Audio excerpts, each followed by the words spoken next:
So yesterday we spoke a lot about metrics and how critical they are to kind of getting the value proposition across to your leadership and to the C-suite. You know, from that perspective, what makes metrics so critical to those that consider themselves aspiring leaders in the enterprise? Well, I think as a security leader now, you also need to be a business leader. And to be a business leader, you have to look at your peers in leadership. And all of those folks have metrics that they use every day to run and manage your business. You need indicators of the health of what you're doing.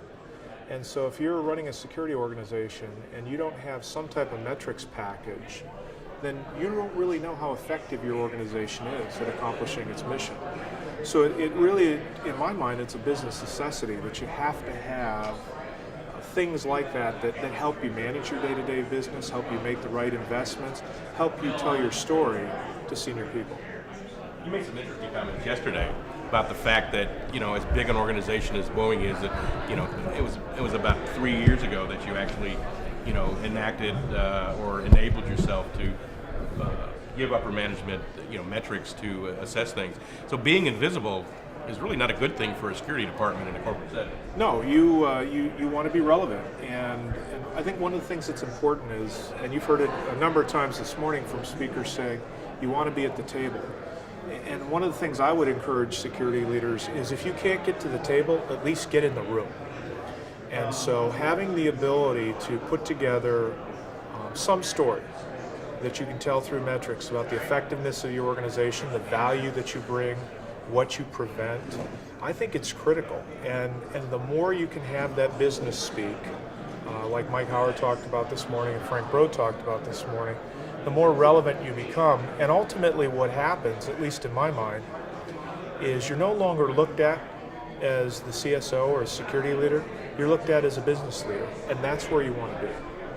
You know, it's interesting too that we look at that, and I think it's a tired argument about security just being a cost center and not really, you know, in your mind, security really doesn't have to be a revenue generator, does it, to be relevant to the company? No, absolutely not. I think there are a lot of things that you can do to be a business enabler in your organization.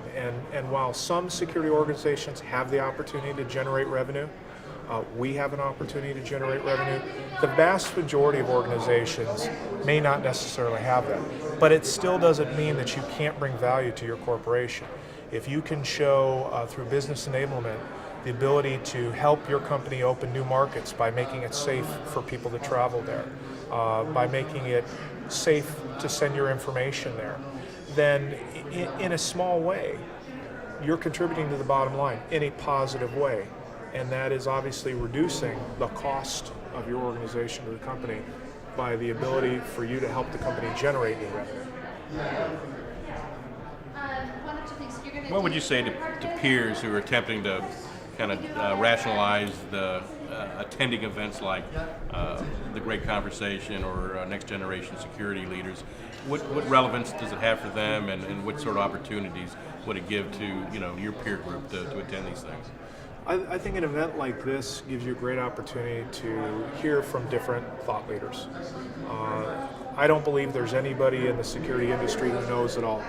And whether you come from a large corporation or you're a small organization, people have great ideas. And forums like this give you an opportunity to maybe meet people that you wouldn't normally get the opportunity to meet, have discussions that you might not get the opportunity to have, and hear ideas that might challenge what you're doing today and make you think about whether what you're doing is really the right approach.